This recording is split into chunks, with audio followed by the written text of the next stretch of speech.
Hi, this is Steve Hargadon, and welcome to the Future of Education. The first thing I'm going to do is to apologize for my sound. I'm on a laptop computer on a Verizon wireless broadband connection, and for some reason the sound isn't coming through clearly. So I'll do as little talking as possible so that our panelists can do most of that. And we do have tonight a great panel on unschooling with Clark Aldrich, Kate Fridkis. Monika may or may not be here yet. I don't see her. And Lisa Nielsen. Welcome, panelists. So the Future of Education is sponsored in part by my employer, Blackboard Collaborate, what used to be Rembo and Eliminate, now combined in a single product. Also my Web 2.0 Labs project, which includes Classroom 2.0, the Global Education Conference, Library 2.0, Teacher 2.0, Aula 2.0, Student 2.0. We're going to be in deep trouble when 3.0 comes through. If you are going to ISTE or you're in the Philadelphia area, we really encourage you to come to one of the events that we have there. EduBloggerCon is a free all-day unconference that's held the Saturday before ISTE.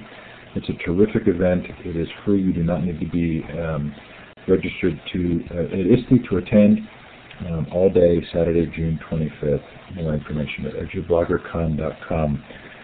If you are going to get ISTE, please stop by the Bloggers Cafe. It's a great fun area where people get a chance to talk and mingle.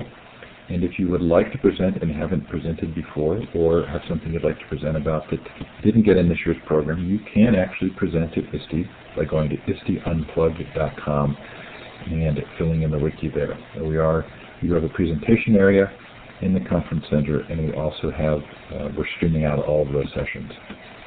We've announced the dates for our Global Education Conference, November 14th to 18th. This is free, 5 days of pure fun, globaleducationconference.com.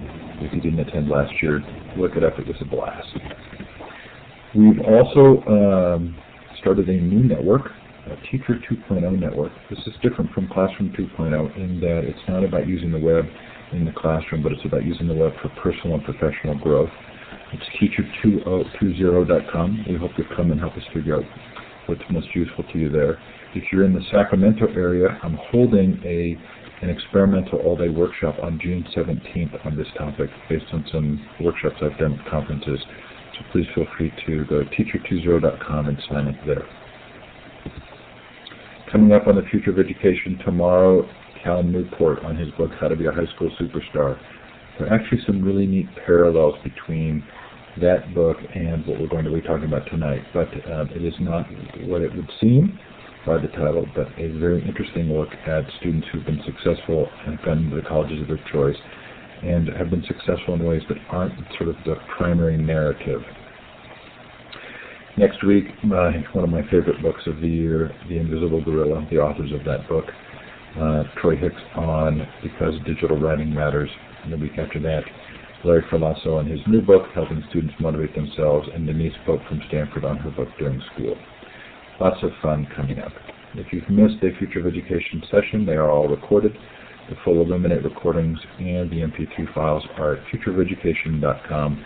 Last night we heard from Jim Bosco on digital media and participatory learning. It was terrific, well worth the listen.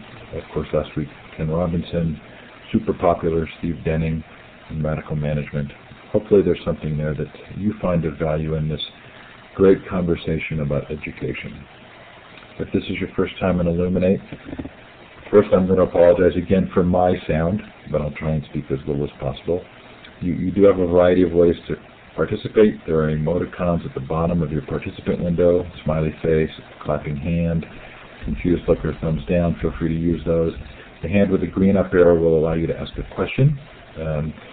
We'll give you the microphone. You can also put a question in the chat if you're interested in not taking the microphone but just want to ask a question. We'll try and do the questions toward the end of the show, but if you have something pressing, feel free to put it in the chat, and we'll try and bring it up if it seems appropriate at the time. We're now going to give you a chance. Oh, one more quick thing. It's easiest to see this screen if you shift the view. So go up to View Layout and switch to the wide layout. You'll find it's a lot easier to watch the chat in the wide layout. So that's View, a new menu, Layout, and then Wide Layout. Okay, we're going to give you a chance now to let us know where you're participating from. Feel free to shout out in the chat as well. But look for the wand with the red star at the end to the left of your map. Click on that and then click on the map, and it will indicate where you're listening from. Looks like we may have New Zealand and China. I got an email from my father in New Jersey that there was a tornado watch. Again, I am traveling and I'm not at home, but in Lincoln, California, there was a tornado watch. Lots of crazy weather today.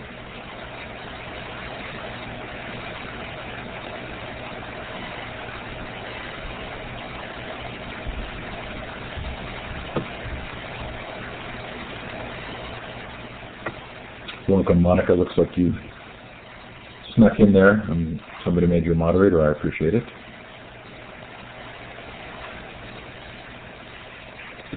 So this promises to be, I think, a really interesting show. I'm going to ask the panelists, I'm going to ask questions and allow the panelists to raise their hands to answer those questions. So panelists, you can choose which questions you would like to address. Because of Clark's book, I am going to steer a little bit toward the topics in the book, and we'll see how that goes, but it doesn't mean we need to be constrained by that. If we could, I'd like you to first introduce yourself briefly and give a sense of how you're associated with the topics of unschooling or homeschooling. And can we start with the order that you're on the screen there and have you go first, Clark? Sure. Hi, my name is Clark Aldrich. I'm thrilled to be here. Thank you so much for the opportunity. My interest in unschooling my interest in education has gone back forever. I both grew up going to a lot of superb schools, as well as some superb summer camps where I actually learned a lot more and played a lot of great computer games. So I had a very eclectic, or typically eclectic educational upbringing. A lot of my real focus, I am a homeschooler myself, or my family homeschools, as I believe it's always a family activity, not an individual activity. And I've cut my teeth with working with corporations, military, academic, and governments around building educational simulations, which has provided a lot of insight into how bad most media is for capturing knowledge and how much most traditional schools are based on this bad media.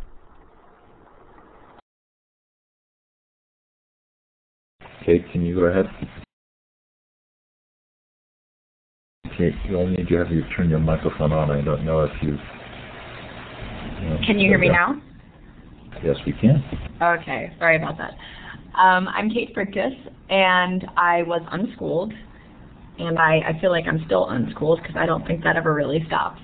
I'm now 25 years old and a freelance writer, also a lay cantor at a synagogue in New Jersey. I blog. I write about education at skipping school, and I guess that's about it.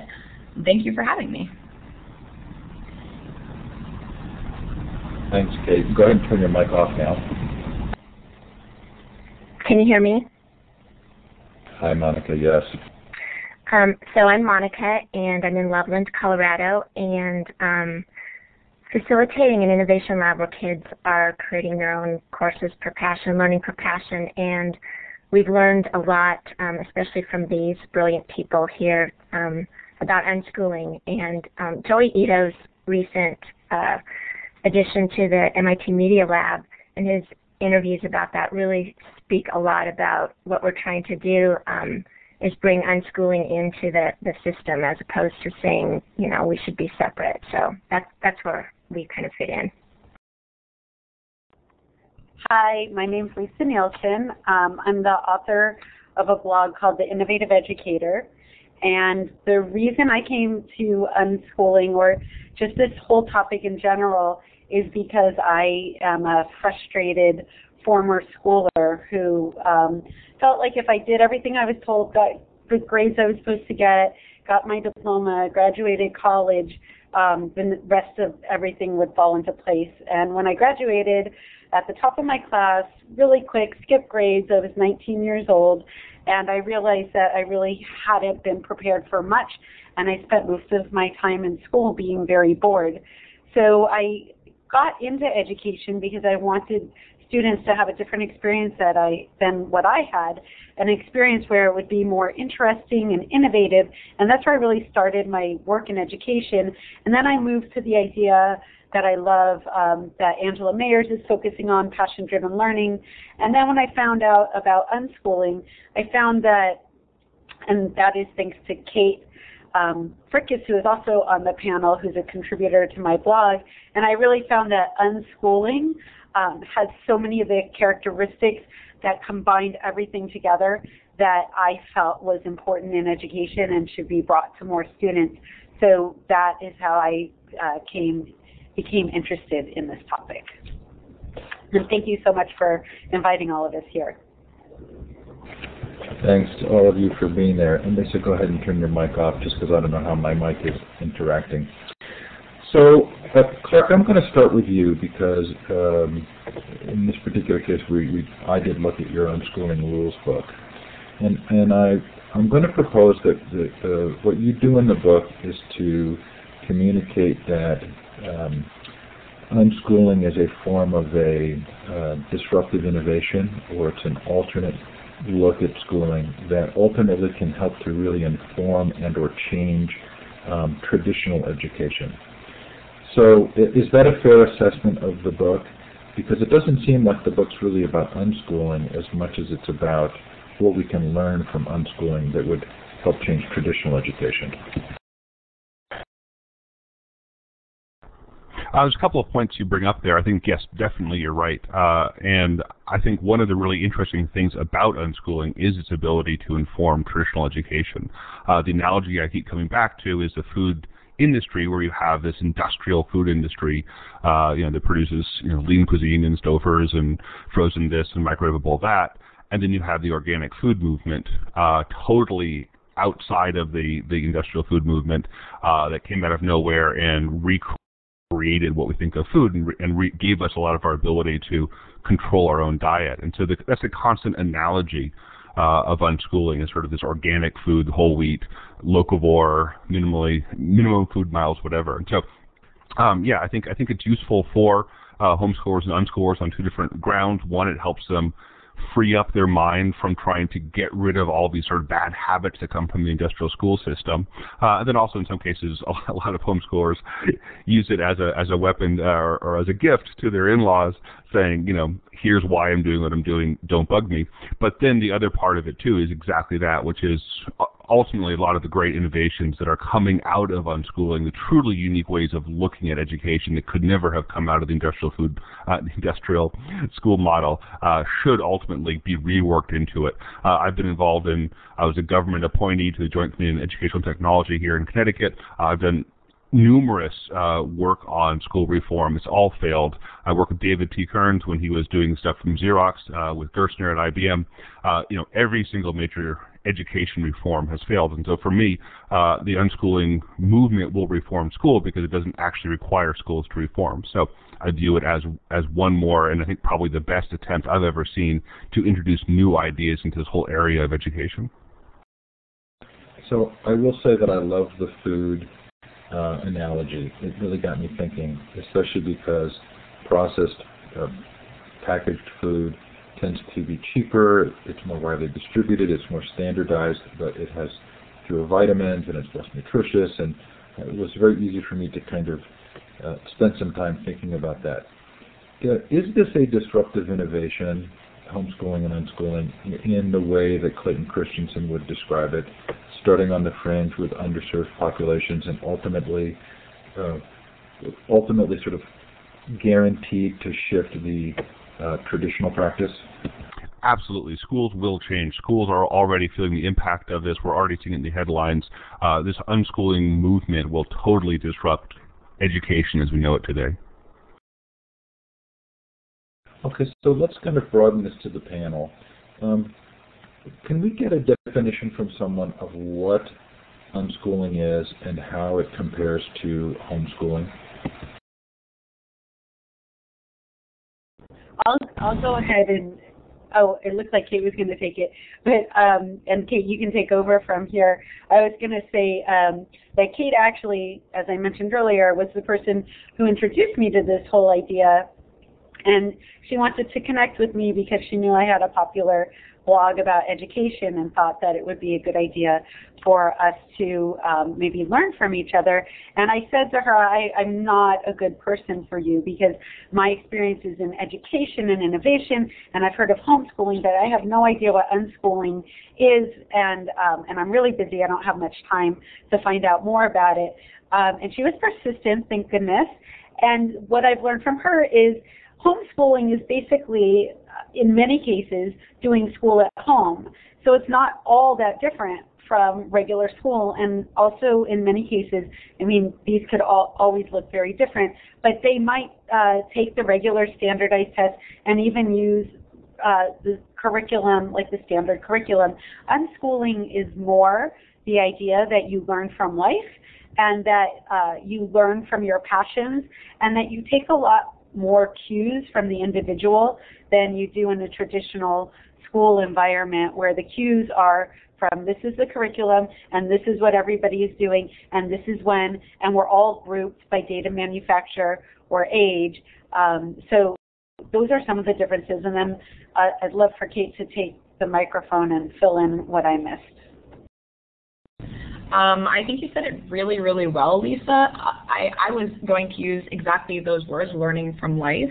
Although I would say that I don't think that homeschooling, when I think of homeschooling, I don't necessarily imagine a bunch of kids sitting behind desks in their living room with a chalkboard in front of them. I think homeschooling is incredibly diverse, and unschooling can be very diverse too, so it's actually hard to sort of pin either of these concepts down with a single definition, and unschoolers struggle to define unschooling all the time. But certainly it's true, and at least it's been true for my family, that one of the things that unschooling really emphasizes is the individual, the child, being able to follow his or her interests, sort of learning from learning in a way too, if that makes sense. So I'm curious, Kate, for you, are the general perceptions of homeschooling or unschooling accurate, and where are they accurate and where aren't they? Well, I mean, that's sort of a difficult question. I mean, growing up unschooled, you know, I got approached all the time by people who wanted to know if I could socialize. I think that's a very common perception of homeschoolers / unschoolers, is that we're locked up in a room somewhere. We can't talk to people. Obviously, blatantly untrue. I don't know if that's exactly what you're asking, because I feel like that's sort of an old stereotype, although I think it's still pretty pervasive. One of the things that's definitely true, I've noticed, about unschoolers is that we are interacting a lot because we are, you know, probably more likely than kids who are in school all day to go out into the community and find mentors and sort of learn from a lot of people in a lot of different contexts. So I'm interested, thank you for that, Kate. I'm interested in the comment that was just made about Lisa saying that Summerhill and Sudbury would be considered unschooling schools. What schools do come closest to having this kind of a philosophy, the philosophy of the homeschoolers or the unschoolers, and how successful are they, in your opinions? I'd love to jump in on that, and then see there's a couple other people who might be interested in that as well. And I think what I've learned, and as I've been studying this over the past year, is the schools that are following the unschooling model are also often known as democracy schools or free schools. The thing is, the issue is that they can't be publicly funded because they don't meet the standardized test criteria, because that goes against the whole idea of free schools or democracy schools. And my hope and dream is to figure out a way that these alternative schools can be publicly funded and that people can vote with their feet as to what schools they want to go to. And also these schools do, and I'm veering off just a second, but just to make this point, these schools do teacher evaluations in a very different way than we do them currently. And it's not necessarily every free school or every democracy school that does this, but many of them, the teacher evaluations are the staff and the students do the teacher evaluation. It's not about standardized tests, but it's about how effective those people in the school feel that you are. And that's how they're rated, and the parents judge by sending their kids to school there. So my hope is that some people will have insight into how these sort of schools can become public. And there's some other people, so I'm going to get off the microphone. Go ahead, Carl. Oh, I'm sorry, me. Okay, great. What's been interesting is with the advent of the homeschooling laws that have been passed over the last, say, decade or so, there's been a lot of really hybrid models coming out there when there's institutions that resemble more like community centers that are popping up where, you know, kids might attend 1 day or 2 days or 3 days a week as opposed to 5 days, where there are classes that you can sort of walk into or walk out of. And so you're sort of getting these community center-centric activities that are providing access to other classes, access to universities in some cases, access to professors, access to libraries and help away from parents, which is sometimes a good idea.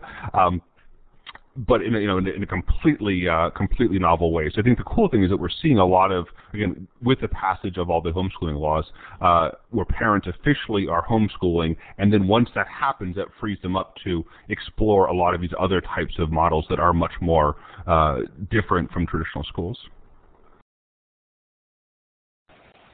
So Monika, you were going to take the mic. I kind of have a question for you. Sure. Go ahead, and then I'm going to ask a follow-up.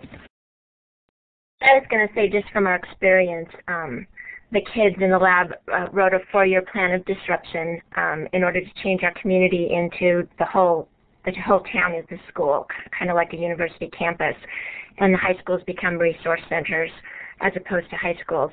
And in experimenting this first year, what we've really found is just the whole idea that you said, Clark, I called you Carl earlier, sorry, about the community centers, and that really the reason it's hard to do is because if you're saying you're going to have a school that's an unschool, that's kind of a misnomer, and we really don't notice so much that we're holding on to old things and trying to fit the unschool into that. And what Kate said about it's just real life, and you can't define it because it's just you live your life, and learning is natural.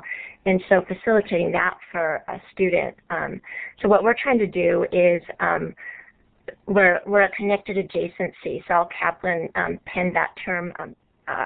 Business Innovation Factory in Providence, Rhode Island is doing this with Babson College, to where we're both in and out of the system, so that, you know, we don't diminish either one, so that kids are free to do this when they're working in the lab, but all the benefits from that go back into the school system so that people are feeling like, oh, I can do that, so that the lab would remain small, but the innovation would start welling up in the people, and so that by the end of year 4, it's you're just designing your own school with the resources that are available in town.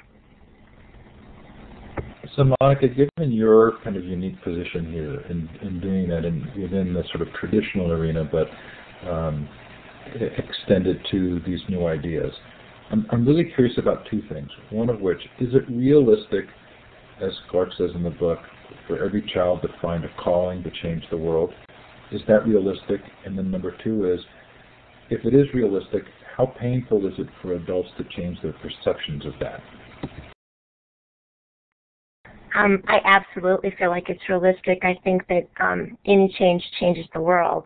And so it might be our perception of what a change needs to be, but I feel like we all have a genius inside of us. And Stephen Pressfield wrote The War of Art, and just is really good about explaining that we just need to bring that out.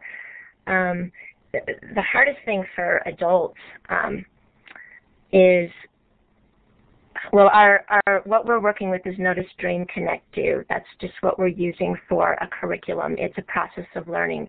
And we feel like the kids are expert connectors. We may not get how they connect and what the purpose is, but if community is the curriculum and that's collaboration is key, they're really experts at that connecting. For the dream part, we feel like the adults are managing the dream part at this point, and no one's everybody wants the best for the kids, but we're holding a big kibosh on the dreaming part. Whether or not we feel like we are, the kids perceive that, and so even though they come up with amazing dreams and they want to do these things, they don't feel like they have permission from us. And so the hardest part is seeing kids like this semester. A lot of people, adults, thought, what the heck are you doing, in the lab? Well, what we're calling those 4 words is detox, and it takes a while when you've grown up in the system to just find, what you want to do. And what the kids ended up saying at the end of the year, it wasn't really finding your passion, it was making yourself. And it comes about by following your fancy. And Kate's blog, which, by the way, Lisa led me to, so I'm just grateful for all of you guys. If you read that, you see that she's following her fancy, and that's how she's becoming herself. So the hardest part is, yeah, go ahead.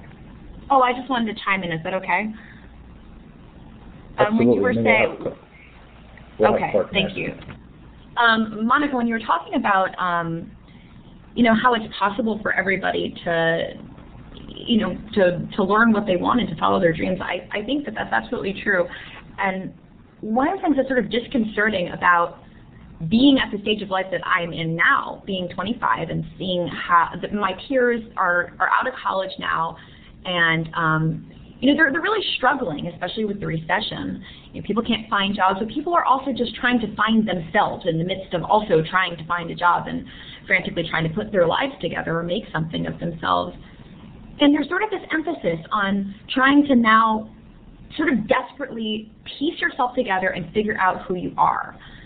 And that's an idea that is a little bit foreign to me as an unschooler, because I feel like, and I don't want to sound like arrogant here, but I feel like something that's always been emphasized in my life is figuring out who I am as I go, because that's how learning works. So the idea that children are sort of forced to learn stuff that impedes them from discovering what it is that they're interested in is a strange idea to me. And it's a very unfortunate idea and an unfortunate reality. And it makes me a little bit sad to look around and see a world full of people who really, really want very much to try to figure out what it is that they're interested in, what they're passionate about, and find a way to pursue that. But there have been so many sort of stumbling blocks placed in the way all along. So Clark, you had raised your hand. I was going to ask you a question next, so why don't we have you go ahead? The first unschooling rules is that notion of learn to be, learn to do, learn to know, and schools typically focus on the learn to know part and not at all on the learn to be or learn to do part. And that's just a fluke of media, or traditional media in general, is it's focusing on learning to know, not learning to be or learning to do. So that's just kind of a huge problem with most schools. One more quick thought, which is the notion of leadership is a really interesting one. There's different types of leadership. Let's break it down into 2 categories. There's directive leadership, and let's just call it collaborative leadership. In directive leadership, I tell you what to do and you do it, and I reward you or not for how well you follow my orders, versus collaborative, which is, the leader says, how can I help you accomplish what it is that you want to do, and maybe some guidance as well. Directive leadership is a fairly toxic form. It only works in very short doses, and whatever positive behavior it gets in the short term often doesn't stick in the long term. So it's very predictable, if you study leadership theory, that the directive approach to teaching can't work, because it actually creates negative long-term behavior in areas where you're trying to emphasize. So just looking at a few different things, you can just sort of see how flawed the school model has ended up being. Lisa, I'm going to follow up with that if it's okay. Keep your hand up and we'll come back to you. So Clark, I was really intrigued by that comment, and it's in the book as well. And we've talked a lot here on the show about sort of the dual narratives that exist in so many areas of our lives. And in education, it would be structure versus freedom, or memorization and engagement. And you use the thesis, antithesis, synthesis model. But it seems as though there's value to both. That when we swing all the way to one direction, we often lose perspective. And so clearly the short-term sort of controlling model of schools feels like it's very much in one corner. How far do we go to balance, or should there be a balance, or what, sort of how do you respond to this idea of balancing the kind of the two narratives that drive us? That's a great question. And again, the point of the Hegelian model of the thesis, antithesis, and synthesis ultimately is towards that complexity, which is there are schools, which is the thesis, there is unschooling, which is the antithesis or antithesis, and then ultimately the two have to come together to be the synthesis. So there's an inherent merger of the two. I think a much more fun analogy is that of a swimming pool, which is something I bring up in Unschooling Rules, where you sort of look at the way that kids approach swimming. First of all, it's this big, scary body of water. It's terrifying. You don't want to go near it. You're going to drown if you do the wrong thing. So kids are scared of it. Then they get in, they start splashing around. They have fun. They play, and in that play, they learn a tremendous amount of skills: holding their breath, moving water, and that's a very important part of a learning process. Then ultimately they evolve beyond that. They evolve to rigor, and often with the help of a coach. Then they learn very specific things, whether it's repairing spacecraft in zero-G environment like you might see in the Navy or the Air Force, or obviously more commonly learning specific strokes or learning lifeguard skills. So there is this transition between them, the exposure, the playing around to get comfortable, and then the tightening up and actually really working towards very, very specific goals. I think all three are necessary in the healthy learning process. Now, we might be exposed to 100 things. Of those 100 things, we might play around with 20 or 30 of them and then apply rigor to 5 or 6 of them, and that's fine. So there's a bit of a winnowing process as well. So I don't see it as black and white at all. I see it as increasingly looking at scales of things, as you say. So, Lisa, thanks for being patient. If you're still interested, please go ahead. Sure. And it was just related to a question in the chat, so I'm moving in a different direction, if that's okay. And if not, we can just go back to where we were. But the question was, can students do unschooling if their parents are not on board? So I wanted to try to take that question because I have one answer to the question, and I'd love to hear Kate's take on that as well as Clark's take also. But I recently wrote a teen guide for opting out of high school, and one of the things that's in the guide is how you can convince your parents that this is a good plan for you. And I think that the way that students can do this, or children can do this, is I think that the parents do need to be on board, and the child needs to explain to the parents why this makes sense. And that guide was really created to enable children to explain that to parents. Now, my feeling is you would have to at least be a teenager to really get a sense of this, although that quite possibly is not correct. So what I think is that, yes, you can do it without your parents on board, or start it, but then you need to bring them on board. And in the guide, we have an example of a presentation that a teenager who wanted to opt out of school and really unschool presented to her parents to convince them that this was the best choice for them. And I'd love to hear other people's thought on that to answer that question as well. Sure. I think that, well, first of all, I think that it's really important for the parents to be on board. But I think that one of the misperceptions about homeschooling and unschooling, and maybe more so unschooling, is that the parent has to be a teacher. And a lot of people have asked me, so is your mother certified as a teacher, or did she teach public school? And she's not certified, and she didn't teach public school or any type of school. I think that unschooling parents tend to serve more as facilitators, if that's an appropriate word, rather than as instructors. So I think that, and I think that you're right, that I think this situation can work much more easily if the student is a teenager. When you're a small child, being left alone to your own devices at 3 or 4, I don't think that makes very much sense. But when you're 14 and you know that you're interested in in fashion design, and you want to set up a studio and make your own clothes, you don't really need someone standing over you telling you exactly how to do that. Though, of course, like I mentioned before, I think that finding mentors from the community is likely to happen and very valuable. So Clark has 54 chapters in the book that are things that he feels take place in unschooling that are really valuable and we should be looking at for their short chapters. We should be looking at for traditional schooling. I know this isn't fair, but Clark, would you pick one or two sort of favorite ones, and then we'll go around the panel and ask the panelists as well if there are specific things that they feel are really core elements of homeschooling or unschooling that would make a huge difference in traditional schools? I think a big one is classrooms stink. I mean, I don't know how else you want to say it, but the notion of gathering kids together by age, having a lecturer at the front of the room, having kids lined up by desk, it's just a terrible model. I mean, it's a horrific model. It's deadening. It's bad for so many reasons, and almost, you can get into the more subtle stuff, the more philosophical stuff, but, at some point, classrooms stink and tests don't work. So you have this entire school model that's based on a fundamentally wrong premise, and you can say, well, gosh, how can we get, 3-year-olds to sit in class more, or how can we, extend the school, extend the school day to make it more effective so kids learn more? Classrooms stink, and so as long as you're sort of tied to a classroom model, you're not going to do very well, and that's, it's sort of almost the most fundamental of all.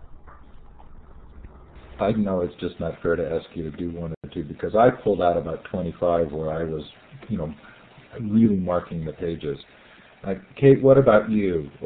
Are there one or two things that you would say were really significant about your schooling experience that you haven't mentioned so far that we should be thinking about for traditional school? I'm sure there are a million things, but one that jumps to mind is being able to fail. I think that being able to fail and move on without it creating some sort of damaging permanent record is so crucial to being able to learn confidently, and being able to have self-confidence is maybe one of the most important things in the world, because at that point you can pursue anything. And I think that one of the things that's so detrimental about this traditional school model is that kids are measured all the time. They're tested all the time, and no matter how you cut it, if a number is assigned to you at the end of the day, if that number is high or low or in the middle, and it says something really important about you. And if your number is low, you might begin to think, and actually you probably will begin to think, that maybe you're just supposed to be a low number. And I think that can be a very dangerous model, actually. So I feel really fortunate that I've had the ability to be able to fail and fail again and fail again, and then figure out how it works. I think that's something that would greatly improve traditional education, but I don't know how really that can be integrated into the system. Right. I'm going to just do a little tease here based on what you just said, Kate, because there are several of Clark's chapters that relate to sort of adults getting out of the way, whether it's free time or there are a variety of issues. And as we kind of go through this, I'm curious as to if anybody's seen a way in traditional schools that help the adults to get out of the way. So Lisa, you look anxious to go next, so let's have you go next. So just to answer the question of some unschooling practices I'd love to see in school is more choice. And I was disappointed recently when I was looking at what the regents were considering to make high schools, more effective in the future, and it really boiled down to requiring more years of math and science and subjects that they deem important, and more tests and harder tests, and less choice for students. So I think the biggest thing is choice, and not everyone has to take everything, nor do they have to be good at everything. And I say often when I speak and write that I was forced to take a lot of more difficult math classes from, say, algebra and geometry and so on from that. And though I was forced to take them, I never learned those subjects. And I succeeded quite well in life, and I just don't think mathematically. And I think that forcing certain subjects on people who just don't have that aptitude, and it's almost torturous, is not the best way to get people to love school or love learning and succeed. that would be my big thing, is more choice. Monica, you're And next. I would totally agree with that. Jane McGonigal wrote a book called Reality is Broken, and she says the most enticing thing to a game is that it's voluntary, and that's what makes it a really good game. And I would say that the kids that we're not seeing, we're scared if we let them choose, they're going to choose bad or they're going to be lazy. Well, the kids that have shown us that, again, we're trying to say it's unschooling or it's per choice or it's per interest, but it's within these boundaries that we've set. So we're not going to see that right off, or we're not going to see it right away. But from the years' experience that we've had, and a bunch of other people I'm sure as well, if you deliberately don't teach and you're just alongside them and you daily let them know that you're trusting whatever they do and trusting learning, they will do amazing things. It's just going to take some of them longer than others.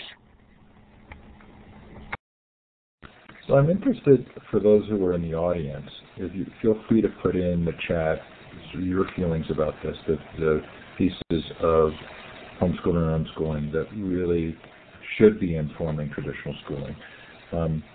There were two dozen of my favorites that didn't get in that short list. So I'm just going to again recommend the book and say there's just so much in here that provides for sort of deep thinking about what we're seeing happening in homeschooling and unschooling and why it makes sense. So Clark, I want to come, before we go to Q&A, I want to come back to sort of the cognitive piece.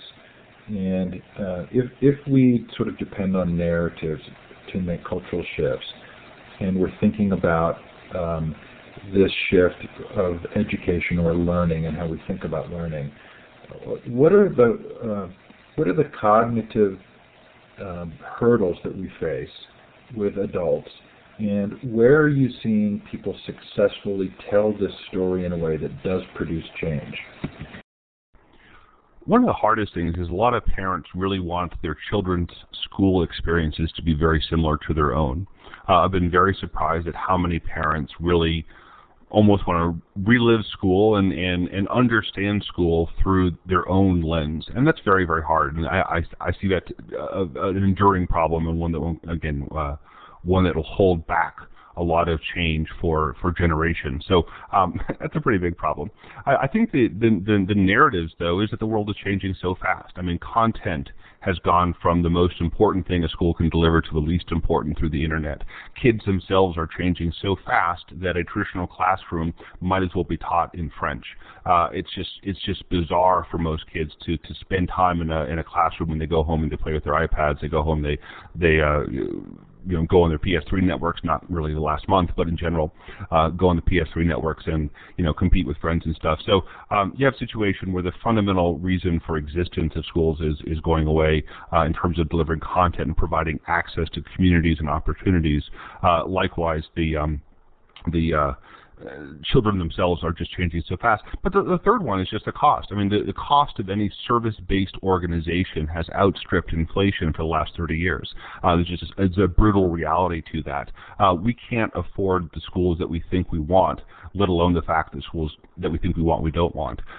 We're already seeing that with colleges, and we're seeing a pretty robust anti-college revolution going on right now, with the cost of college being around $200,000. So the system is breaking all over, and I think despite the desire of nostalgia and having a school system be similar to what we had as parents, I think the cracks are just growing so fast that there's going to have to be new alternatives.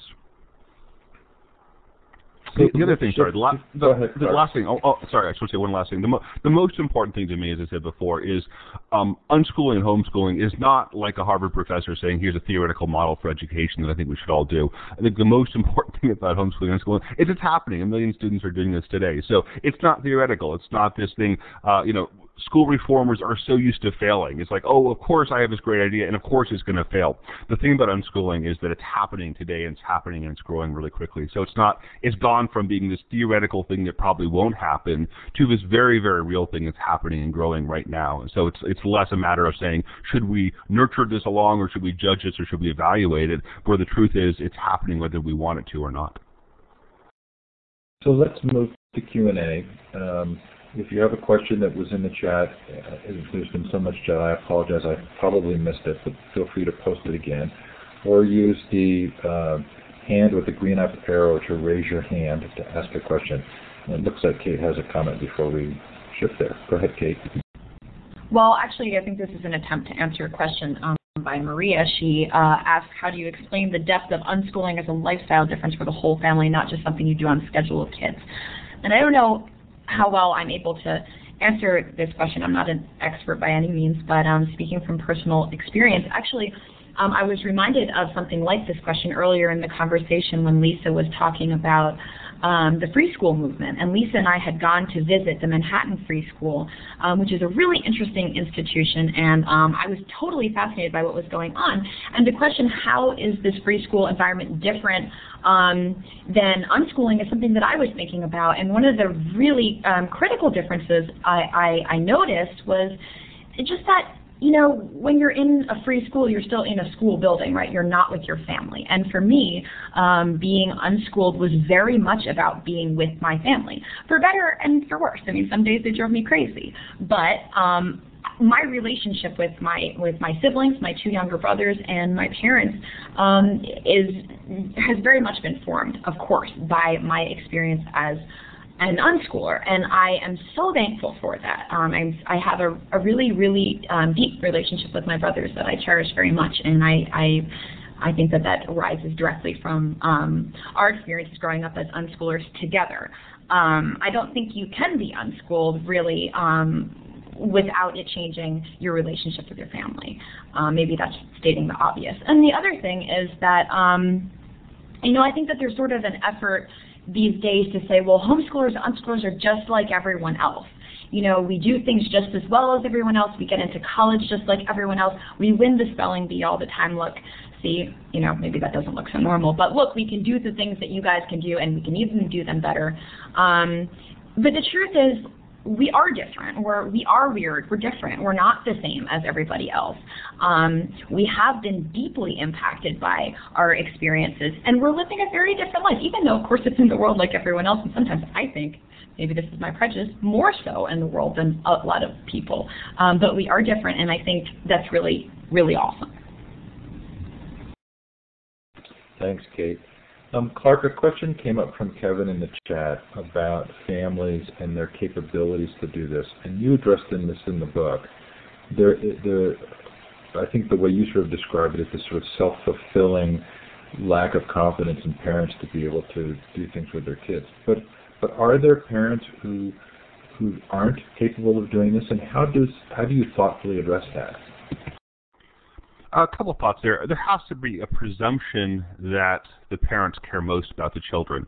And that sounds obvious, but the number of teachers who bring up the worst parents as sort of proof for their existence is pretty scary. And the more you look for it, the more you actually see it, where you have a real anti-parent meme going on in most schools where they'll say, oh, God, this parent, let me tell you about this. This one was a drug addict. This one was a workaholic. This one was whatever. And you really start seeing how much culturally schools almost are in the business of putting down parents as being incapable of being good decision makers. So I have to start off with a little, it's so common that it almost becomes accepted that parents don't care as much and aren't capable of doing a lot of fundamentally basic things to be safeguarding or supporting their children's development, which of course I think is totally wrong most of the case. There's going to be there's a few bad parents, and those bad parents that, the kids have a tough time of it when they're in traditional schools and they have bad parents, and the kids have a tough time with it if they homeschool. So I think the presumption has to be, from a society perspective, that parents care the most, although sometimes they do need some help, and whatever help mechanisms are there, are certainly going to be enjoyed. Like with anything, it's like saying, how do you assume someone's not a criminal? How do you assume someone's not a bank robber? Well, if you see them putting a mask on their head and walking into a bank with a gun and starting shooting people and asking for money, well, then you can sort of assume maybe they are a bank robber. But again, we have to live with the presumption of innocence, and we have to live with the presumption of stewardship on the point of the parents, and then tackle some of the unfortunate exceptions in both cases on a case-by-case basis. Does anybody else want to address that? Or if you've seen another question in the chat, please feel free to, panelists, just to go ahead and answer. If you put a question in the chat that I've missed, again, I apologize, raise your hand or put it in the chat again, and I'll try and make sure it gets asked. When we started looking into all of this and asking how people would redefine school, every answer was different. In fact, not just different, but complete opposite. So what we came up with is nothing is for everyone. And so the way we're fitting this whole unschooling thing back into the system is we really don't think education needs to change that much. We just need to change who's together in a room per choice. And so the way to get through that madness and that chaos in studying homelessness, New York is coming up with this Declaration of Interdependence clause where they're saying a kid at 14 could sign off as independent, but instead we'd rather they signed off as interdependent where at least there's one adult. So we're thinking that public ed now could be providing that, facilitating that each kid is paired not just per kindness like big brother, big sister, but per passion to someone in the community. So an 80-year-old that normally spends all day watching TV is now paired with a 12-year-old that they have the same dreams and they can't wait to get up and get going on whatever the next day. I'll take one of the questions that was a little earlier, and it was, do unschooling students have criteria that they have to meet each day to prove that they're learning, and how do you know if they're actually learning? And I don't know if I'm completely answering the question, but a couple things came to mind. And one is something that I write about in Frustration often, which is I mentor a particular student named Armin, who I write about in my blog, and he is amazing at photography, and also he's a videographer, and he is at a vocational high school, and he has so many talents, and his school has never taught him how to do a resume, a cover letter, showcase his work, collect his work in any way. He has no evidence of learning, and this isn't only a problem in high school. I write about also in my blog, in college, there are students who are graduating college without any sort of evidence of their learning beyond a transcript, which really isn't that exciting. But one of the things, or, you know, it's not that great of a selling tool even for an employer. One of the things I've noticed, because I did study dozens and dozens, but probably closer to maybe over 100 unschoolers and grown unschoolers, they have real life evidence of learning. And so one that comes to mind is a 9-year-old who decided to start a soap making business, and the soaps are amazing. Like the watermelon soap is in the shape of a watermelon and smells like watermelon, and she learned how to start a business. She's 9 years old. She has a website, and she is a businesswoman at 9. This sort of thing is not unusual. So what you see, the evidence of learning for the unschoolers I've read about and talked to and connected with is real life work. They also are doing things in the community, and they start to build that and develop a real life reputation. And so I think that's the difference between the evidence of learning from unschoolers versus in school. In school, it's a transcript, but when you unschool, you have real life experience and evidence that you can demonstrate your learning through. Carol? And I'm sure Kate and the rest can add to that, and Clark. Carol wants to know if anybody has seen school districts that successfully include unschoolers in their school community. Well, we have, go ahead, Lisa. Okay, I was just going to, a very brief answer is that I did a little research into this. Each state has a different law as to whether or not they must accept, they don't call it unschoolers, they call it like homeschool or home education students into their community. And it varies from state to state, and there is a site that someone else could probably think of before I do. I think it's like homeschool education law or something like that. It's easy to Google. But you look at that site, and some states do not have to do anything, and other states do. So that's the first place to look, and then I'll turn it back over to Monika. I think that's why this is a disruption and a revolution, because everything we keep talking about is getting permission out of the way. I see adults as our goal is to get permissions for kids, because all of this is natural. I mean, it just happens naturally. The question about what percentage of kids would choose it, well, if it was in an unoppressed situation, it's natural and everyone would choose it. Realistically, not enough people feel brave. So I'd say, like Clark said, 10 to 20% probably. But we're getting the most support in the lab and learning a lot from some unschooling parents that their kids are in there and doing amazing things, and they're really guiding a lot of what we're doing. So we do have a space for unschoolers.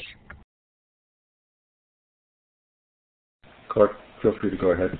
Yeah, I put 20% in as sort of a random number, and I don't think it's an especially intelligent one. But I do believe as there are more diverse options, the notion of sort of a pure unschooling approach, it will become something that will be very hard to define. I mean, if I am attending, 6 different classes, quote unquote, and some of them are college or PhD level at a university online, and some of them are going to a local museum and helping curate some exhibit or something, is that unschooling? So I think from a definition perspective, I think the more options that are available, I think the healthier the entire ecosystem will be, and that's the real goal. What the concept of an unschooler will mean, 20 years ago in some kind of perfect educational ecosystem, I think will be even harder to define than it is now. So I don't mean that 20% to be anything overly thought out. But again, I think the more options we have, the more people will naturally gravitate almost away from what we now think of as unschooling towards these various ad hoc programs that can deepen their own expertise and passion.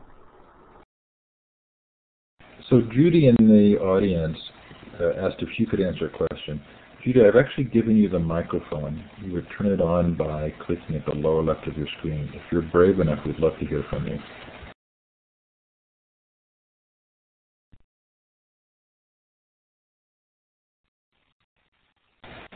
And Judy, we can hear you turned your mic on, but we're not actually hearing you. So unfortunately, your mic may not be configured. Go ahead and if you're comfortable, you can go up to Tools, Audio, and run the Audio Setup Wizard. Otherwise, feel free to put an answer in the chat. Kevin again is concerned about whether or not this is realistic, and we've got just about a minute left here. Would anybody else like to answer this question of? Kevin says, "Tell me this will work in an urban area like Chicago or Detroit. I know my area, Boston, has great stories at private high schools, but terrible results from the ordinary kid from the ordinary family." Any kind of final words about this particular barrier to believing that this could work? A couple thoughts. I mean, some of the best people have come from the best parents in the poorest districts. The woman who's now in charge of Xerox Corporation, Ursula Burns, came from not the best neighborhood, and she just had a parent who cared immensely. So I think there's terrific caring.